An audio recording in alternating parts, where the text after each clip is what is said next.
Well, Australia's response to illegal smoking has been slammed as an appalling failure, with the criticism coming from across the ditch.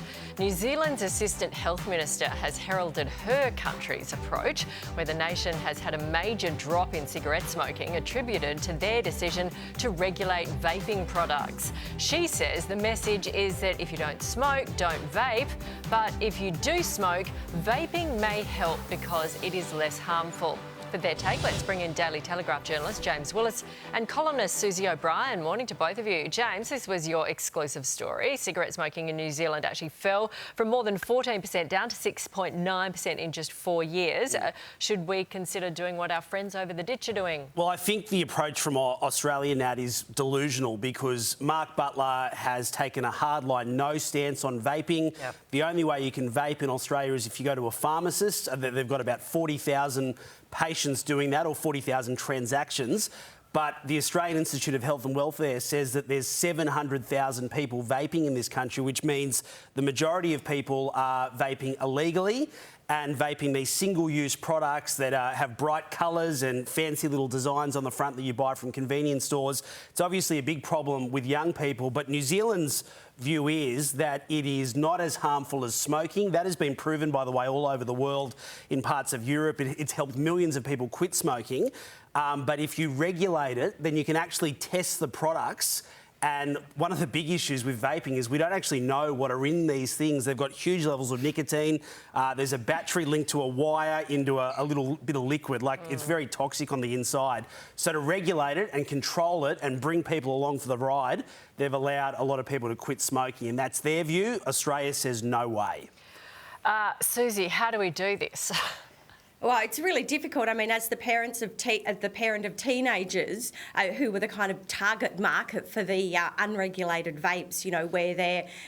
and as far as I can see, they're no longer... picking up their rainbow unicorn raspberry flavoured vape from the milk bar on the way to school. And I think this is a good thing. So perhaps some of the more updated figures will show that this crackdown has worked, particularly on that target market. And the real concern there is that this was leading to smoking. And for the first time, we had young people taking up vaping, taking up smoking in that cohort. So I think, you know, it's the New Zealand minister feels a bit like the bully in the playground, picking on everyone else to make herself feel validated. I think Australia's actually done pretty well, and I think they should continue their strong stance. How can we say that though, Susie, really? When you look at the fire bombings that we've seen across the country, there's tobacconists on every street corner.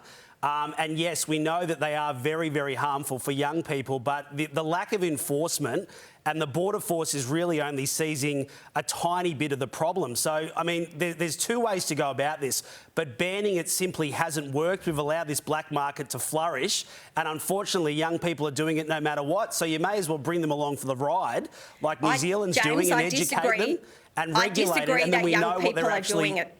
What do you disagree with, Susie? I disagree that young people are doing it no matter what. I think when you look around, young people are not doing it the way they had. Just about every kid had a vape in their pencil case, and that's simply not happening these days.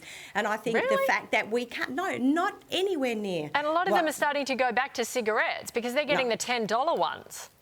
I think it's worse than ever. That is a problem, and you know, certainly coming from Melbourne, where we've got a massive problem with the tobacco wars. That is an issue. Yeah. But in terms of stopping this, the availability of vapes, I think that has been a very positive move. Okay, tell us what you think at home, because even if you are in an older category and don't maybe do vapes, you know kids, you know young people who maybe do. Moving on, Queensland's youth wing of the United Nations has slammed the state's adult crime, adult time laws, saying young people are unfairly demonised and targeted.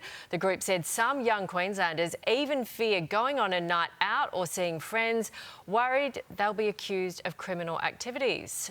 What do you think about this, James? That's pretty serious. Well, now, I'm not concerned by what a few junior burgers from the UN have to say about a major issue in Queensland. The reality is the Queensland government, under David Christofouli, won the last election. This was the #1 issue that they formed government because youth crime was out of control.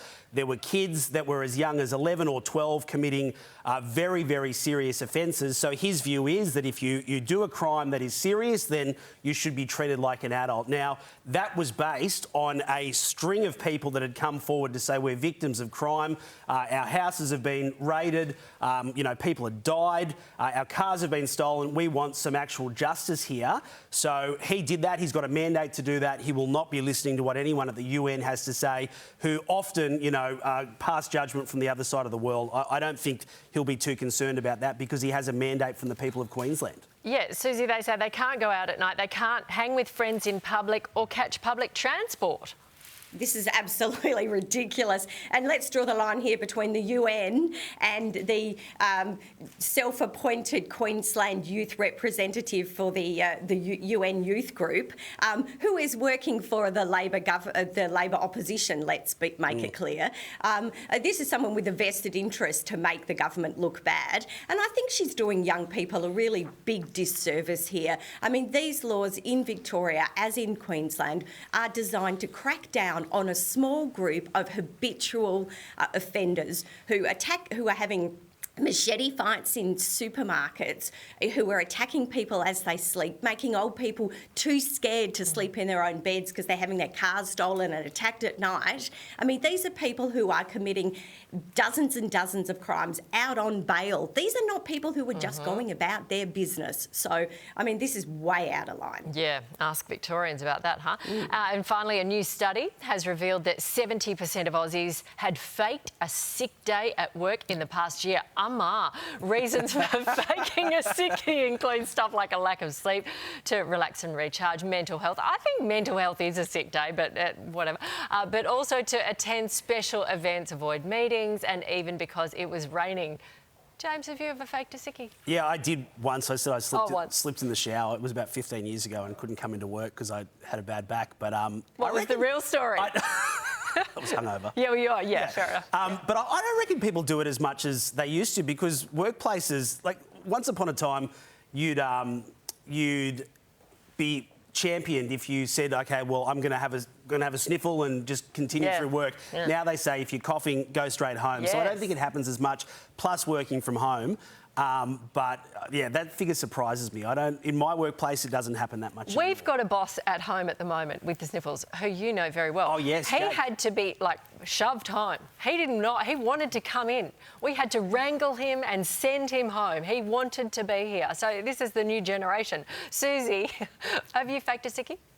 Well, absolutely. And I've always felt that the key to faking a really good sickie is to get on the phone. Because if people think if you're just going to phone it in, you're going to text it in, you could be anywhere. You could be on the beach of Bondi. Who knows? However, look, I've got a lot of important things. Doesn't sound real, look, though. I'd love to be there, but look, I don't want to make everyone else sick. So look, I'll come if I can.